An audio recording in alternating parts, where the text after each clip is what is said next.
দেশের বাড়ি কোথায়? আমি সিলেক্ট আচ্ছা, আপনার সিরাজগঞ্জ, তার জন্য বলেছেন সিরাজগঞ্জের মেয়েরা বেশ সুন্দর হয়। কেন আপনি বরিশাল বললেন কেন? কোন দেখি ওরাই বেশ সুন্দর লাগে আমার ছেলে। আচ্ছা, যাই হোক, বাংলাদেশের ভিতরে কোন জেলার মেয়েরা তাদের সবচেয়ে বেশি ডিভোর্স হয়? আচ্ছা, আবারও আমি প্রশ্ন বলি, বাংলাদেশের ভিতরে কোন জেলার মেয়েদের বেশি ডিভোর্স হয়? হ্যাঁ, এটা ভাবুন। কোন দেশের মেয়েদের আমি তো হয় সব এলাকায় হয়, সব দেশেরই রংপুর হ্যাঁ, বেশি হয়। রংপুর মেয়েদের সবচেয়ে বেশি ডিভোর্স হয়, তাই? Right. আচ্ছা, আপনাদের রংপুর কোনো ফ্যান ফলোয়ার, আপনার বান্ধবী তখন কেউ আছে নাকি? আমরা দেখি সব সময় আর কি তাই তাদের কাছে একসাথে থাকেন নাকি? থাকি না, মানে শুনেন আর কি, ফেসবুকে সব শোনা যায়, দেখা মানে যায়। ফেসবুকটা খুললেই দেখেন রংপুরে মেয়েদের ডিভোর্স হয়েছে, তাই? এটা অবশ্যই কেউ সঠিক বলতে পারবে না কোন দেশের মেয়েদের সবচেয়ে বেশি ডিভোর্স হয়। ঠিক আছে, আজ দেখো আমরা নেক্সট পোস্টে চলে যাই। আচ্ছা বলুন তো, একটা অসুন্দর মেয়েকে সুন্দর হওয়ার জন্য কি বাদ দিতে হবে?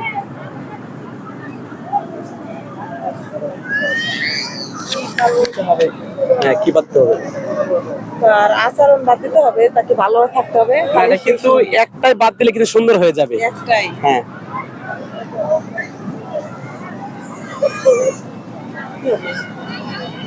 কি একটু ভাবুন, পারবেন না? হ্যাঁ? আচ্ছা, যাই হোক, আমরা নেক্সট পোস্টে চলে যাই।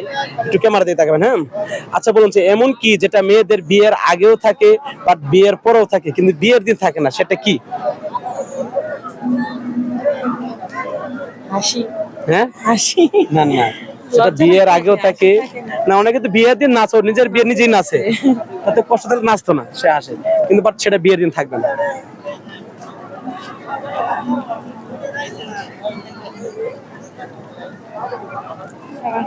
হ্যাঁ, পারবেন না? আচ্ছা, আপনারা কেউ কি বিয়ের আগে কেউ সম্পর্ক করছেন কোনো? না, তাহলে জানবেন না, জানতেন না। যদি বিয়ের আগে দেন, বাট বিয়ের আগেও আপনার বয়ফ্রেন্ড থাকবে, বাট বিয়ের পরেও থাকে, কিন্তু বিয়ের দিন বয়ফ্রেন্ড কিন্তু থাকে না। থাকলে কিন্তু আপনার বিয়েটা হবেই না। কি সেটা বাস্তব? এটা বাস্তব। আচ্ছা, যাই হোক, তাহলে আমরা নেক্সট প্রশ্ন যাই। আচ্ছা বলুন তো, চোর পালিয়ে গেলে মেয়েদের বুদ্ধি বাড়ে কিন্তু বয়ফ্রেন্ড পালিয়ে মেয়েদের কি বেড়ে যায়? যেমন চোর পালিয়ে গেলে মানুষের বুদ্ধি বাড়ে কিন্তু মেয়েদের বয়ফ্রেন্ড পালিয়ে গেলে কি বেড়ে যায়? বেড়ে যায়। হ্যাঁ, কি বেড়ে যায়? এটা কিন্তু একদম সহজ। এটাই তো কান্না না, তার কিন্তু অনেক কিছু বেড়ে যায়। রাগ হ্যাঁ, রাগ বেড়ে যায়। রাগ বেড়ে না, না, এটাই বাড়ে একটা যখন মেয়েদের যার একজনের সাথে আমরা ভালো থাকতে পারি কিনা দেয়, হ্যাঁ, তার জন্য কি বেড়ে যায়? এই রাগরা অভিমানটা বেশি বাড়ে। না, সেটা কিন্তু আপনি কাছাকাছি আসলেন কিন্তু আপনি পারতেছেন না। আচ্ছা, আপনাদের একটা সহজ প্রশ্ন করি। আচ্ছা বলুন তো, মেয়েদের বিয়ের ফুল কোথায় ফোটে? মনে না না, মনে হবে না। কোথায় ফোটে? মনেই ফোটে।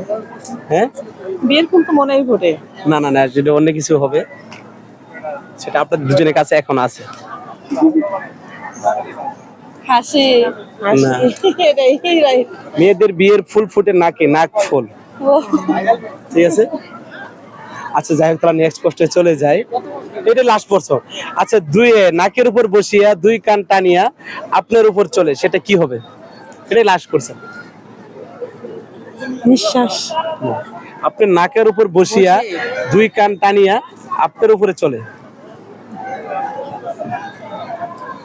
এটা কি হবে? এটা শেষ করছেন, আপনারা বলে দেন। এটা কিন্তু ভীষণ চয়, এখন পার্কের ভিতরে অনেকেরই আছে, অনেকের নাই। চুল। হ্যাঁ, চুল না, এটা ভীষণ ছেলেরা বেশি পরে। ক্যাপ। চশমা। চশমা, সেটা কেন মনে হয়?